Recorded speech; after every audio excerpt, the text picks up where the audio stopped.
Hi everyone, it's Sue Plumb here to share a scrapbooking process video with you.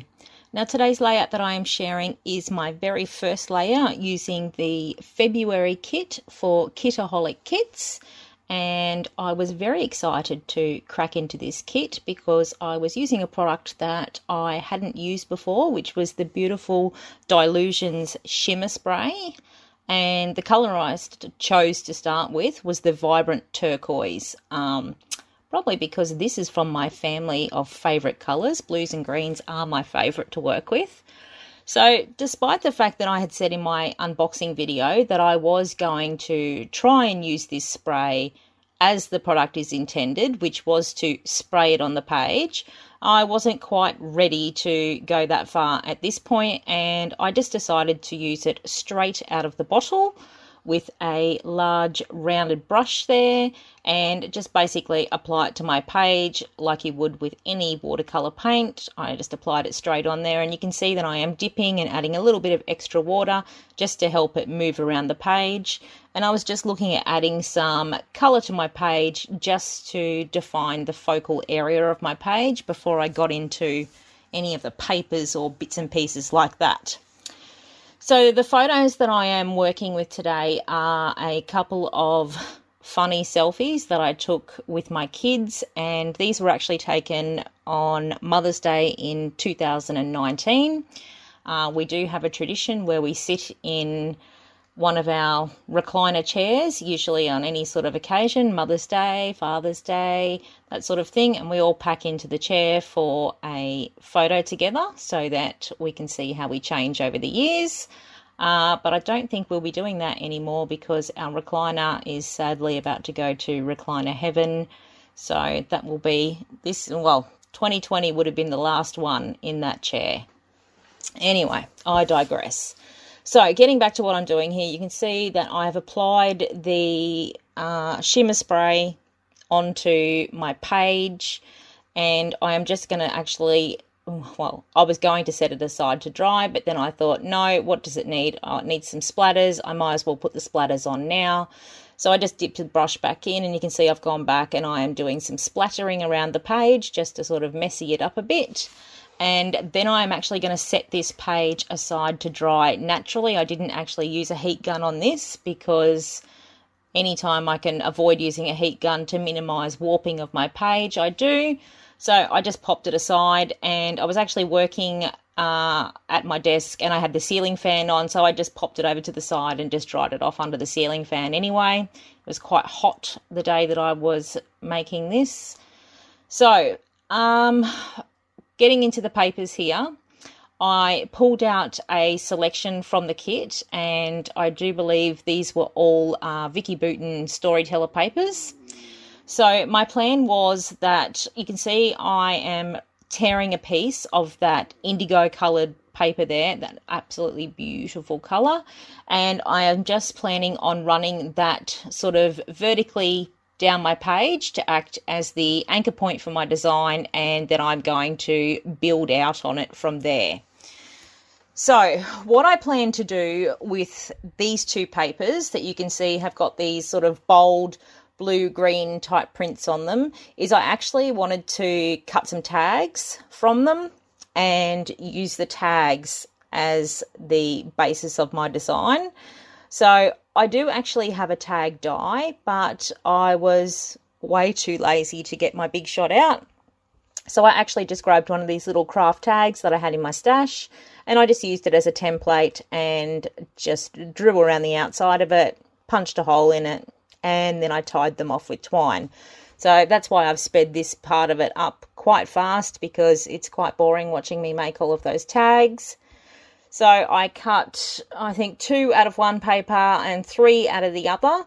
And then my plan was to use those tags scattered sort of in various places. You'll see how I put them together on the page as the basis of my design, rather than cutting any sort of other shapes of patterned paper. Now, the other product that I was very much drawn to for this page, and that I actually wanted to feature on this page, is the gorgeous little frames, the Maggie Holmes Sweet Story, the puffy frames, which you'll see me grab shortly. So the reason that I had actually chosen to make tags is because I wanted to create the mix of tags and frames in the layering. I do like the combination of using tags and frames. I don't necessarily like using frames how they were intended to, you know, frame around a photo. I just like using frames as a part of my design in the background. Now, the Maggie Holmes Sweet Story little puffy frames that come in this month's kit, there are some gold ones in there, and there are also some sort of bluey green coloured ones, and they're the ones that I actually chose to work with. Now, they actually do have a little acetate window in them as well. So however you use them is up to you, whether you do choose to pop a photo behind it or use them for whatever purpose, but I was going to use them straight on my background mixed with tags to form my photo mats essentially. So before I stuck down that piece of the indigo paper on my page, you can see that I just used my finger just to sort of distress around the edges of it. I'd already torn it, so it did have that distressed look, but I just went along and sort of scraped it with my fingernail just to ruffle it up a little bit more and just bring a bit of texture to the page. Now, they're the frames that I was referring to. They are really, really cute. And of course, even though there was 4 in that colour, of course I decided to work with 3 because everything in 3 is right. So you can see that they're actually joined together with a little piece of sticky tape just to keep them from moving around in the packaging, I guess. So just make sure you take off that little piece of sticky tape to separate them. Now, my apologies for the glare from the acetate windows. That was kind of unavoidable because I was also doing this at night at my desk with my overhead light. So you can see that I am fiddling there, and this is sort of the look that I was going for. I was looking at placing the frames down just to form part of my design and layering the tags just in different directions to create some visual interest. And then I have my 2 photos there, which I sort of wanted to run one off the left side of that anchor point and one off the right side of the anchor point. So I'm looking at where I'm going to place those frames to form a bit of a triangle, and you can sort of see where I'm going with this. So I've got one at the top, one on the left side, one on the right side. So they do form that tight sort of visual triangle around my main points of interest, which are my photos. So I just had to have a bit of a fiddle with the tags. One of them I actually just trimmed down to make it a little bit narrower because I wanted to tuck it even further under that bit of pattern paper in the middle there. And then I'm just arranging the frame underneath it. So it's just a little bit of fiddling back and forth to find where I wanted things to sit on the page. Now, if you watched my process videos that I had up with the January kit, you will know that I did have a little bit of a break from scrapping during December and some of January. So I have found that the projects that I've been creating just since I've started back up again, I do feel a little bit rusty. I do feel a little bit sort of indecisive when I'm putting things down on the page, and I'm not finding that I'm moving as quickly as I was before, so a little bit out of practice, and I'm quite surprised how rusty I did feel after only sort of 6 weeks away. So if you've had a break like that before or had some sort of personal circumstances that have caused you to have a break, did you feel as rusty as me when you picked up your supplies again? And like I said, I'm very surprised how rusty and sort of out of sorts I have been feeling. Anyway, back to my design. So you can see I'm using my Scotch tacky glue there in my fine line bottle just to stick the elements down on the page. Those little frames are not self-adhesive, so you will need a liquid adhesive or some strong tape or whatever your preference is to stick them down with. As I said, I prefer to use the Scotch tacky glue. I had it there, it was handy. I can imagine that in addition to using an adhesive, you would actually be able to staple straight through these onto your page, or you would be able to stitch through them if you had a strong needle, or certainly you'd be able to hand stitch them on. I'm sure there are other ways that people can think of to fix them to the page as well. Of course, I just went for the quickest and easiest because it was right there. So fiddling around with my photos. Now, I am going to shock you very shortly, because you will know that I usually use gauze, frayed gauze on my page to bring texture to my page. I'm not going to use any frayed gauze on this one. Shock horror, I know. Not to say that there won't be a textural element, but for this time I chose not to use gauze, and I'm actually going to use cotton instead. So here it comes. Now, I did mention earlier that I had my ceiling fan on in here, and it did stuff me around with this cotton quite a bit. This turned out to be a more difficult task than it should have been, thanks to my ceiling fan blowing my cotton in 15 different directions when I didn't need it to go there. But I soldiered on and got the job done, and let's face it, it's loose, messy cotton. It doesn't really matter. It doesn't need to be perfect, does it? So then using my Helma 450, that is my preferred adhesive when I stick over anything that is fabric like this, any sort of cotton or the gauze or anything like that. I find the Helma 450 does a great job of holding it down.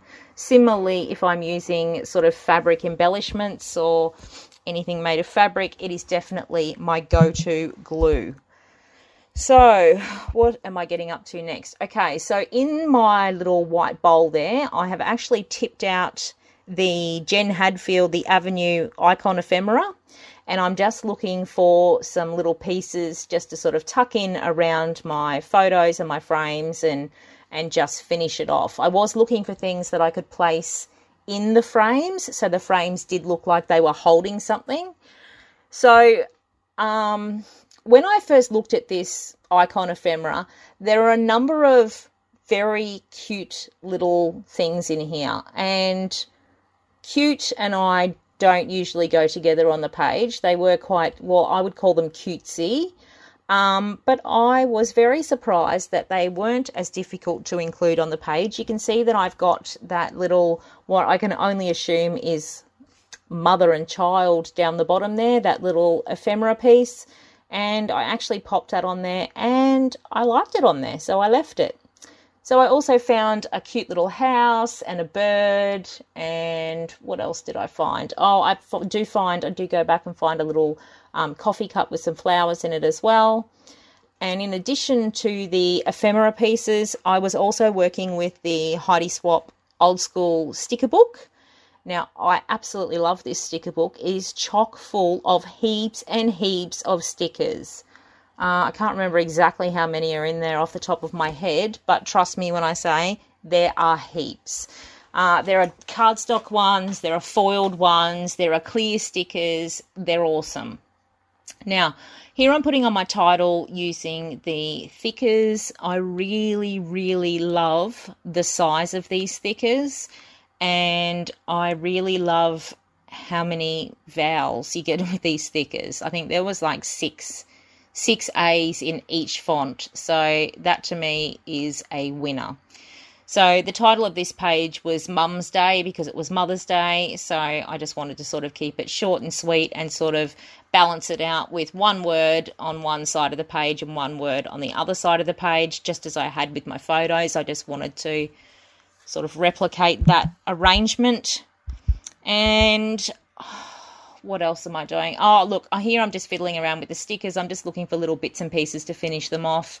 I know I did find a couple of little chevron stickers. There I go, with the little printed chevrons. They were really cute. I just used one either side of the photos just to sort of draw the eye in. And, oh, what else did I use? I think that was about it. I put that little smile word up there, and I finished off, oh, this is where I'm going back to find the coffee cup with the flowers in it and the bird. I did finish off this page with a stamped date and I just wrote a few words on there with a felt pen, and I also used one of my roller stamps out of my stash just to stamp the words "the best," the little phrase "the best" around the page a few times, just with them stays on black ink. And that was pretty much how I finished it off. So there are a really broad range of colours in this kit. There are a few sort of brights and stuff. I'm already looking, there's a lot of pink, and I've already got plans for a few other bits and pieces in there. So stay tuned for that one. And I do promise that at some stage I will use those spray bottles as intended.